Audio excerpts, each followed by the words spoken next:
Hello everyone, welcome back to my channel. So last class में हमने देखा था फैट सॉल्युबल और वाटर सॉल्युबल विटामिन के बारे में, जिनमें मैंने बताया था विटामिन ए के बारे में। तो अब आज की क्लास में देखते हैं कि जो भी फैट सॉल्युबल और वाटर सॉल्युबल विटामिन्स है तो उनके केमिकल नेम क्या है। ये आ ही जाते हैं ये सब एज ए ऑब्जेक्टिव क्वेश्चन या फिर वाइवा में ये सब पूछे जा सकते हैं, इंपॉर्टेंट है ये। चलिए शुरू करते हैं। तो सबसे पहले फैट सॉल्युबल विटामिन से देखते हैं। इसमें विटामिन ए है ना। तो विटामिन ए का केमिकल नेम क्या है? रेटिनॉल। आप याद कर सकते हैं इस तरह से कि विटामिन ए का फंक्शन क्या है विजन में, और विजन के लिए रिस्पॉन्सिबल कौन है? रेटिना, क्योंकि लाइट्स हमारे रेटिना पे फॉल होती है, फिर वो एक विजुअल कैस्केड चलता है, तब जाके वी कैन सी, है ना। तो रेटिना से आप रेटिनॉल याद कर सकते हैं, और ये विटामिन ए का केमिकल नेम है। विटामिन डी का क्या है? Cholecalciferol. Vitamin E is tocopherol. Vitamin के इज़ फाइलोक्विनॉल। ठीक है, तो ये चार जो है ये हमारे फैट सॉल्युबल विटामिन है। तो इसके लिए मैंने न्यूमोनिक्स भी बनाया था। ऑल डॉग्स ईट किबल, है ना। Kibble is a basically food which dog and cats have in their diet.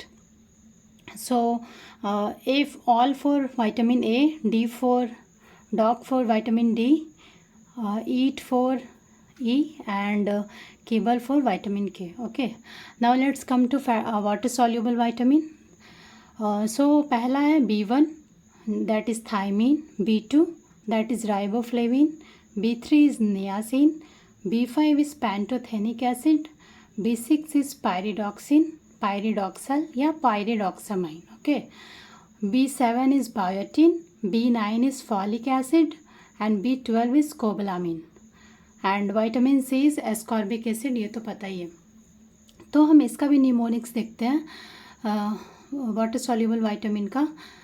इस तरह से आप याद कर सकते हैं। The real nice person paints beautiful flowers carefully.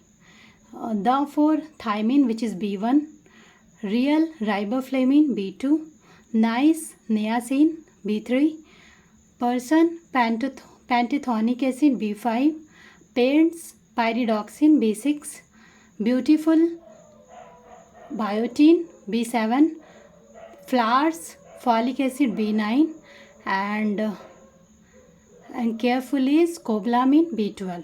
Okay, तो यहाँ देख सकते हैं B3 के बाद से B4 है नहीं, और यहाँ B7 के बाद से B8 नहीं है।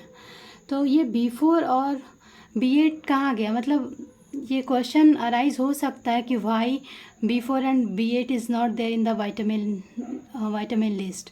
तो well this is because B4 and B8 can be synthesized by human body and are not strictly required to be obtain from diet, है ना। हमारी बॉडी इसको सिंथेसाइज कर पाती है, इसलिए ये उतना ज़रूरी नहीं है। वैसे अगर B4 और B8 का बात आया ही है तो हम बता दें कि B4 जो है वो बेसिकली पहले इनिशियली जब इसको रखा गया था तो ये 3 कंपोनेंट से मिलके बना था। एक था एडिनिन, जो कि ऑफकोर्स DNA RNA का कंपोनेंट है, बहुत मेजर कंपोनेंट है।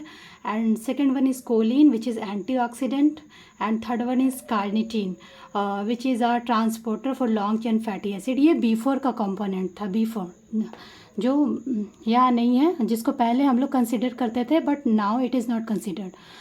नाउ यहाँ आते हैं B8 नहीं है ना। तो B8 भी अब इसको विटामिन के कैटेगरी में नहीं रखा गया है, क्योंकि B8 का नाम जो था वो आइनोसिटॉल था। हाँ, तो आइनोसिटॉल जो है वो शुगर का ही डेरिवेटिव है, शुगर अल्कोहल है, जो कि which can also be synthesized.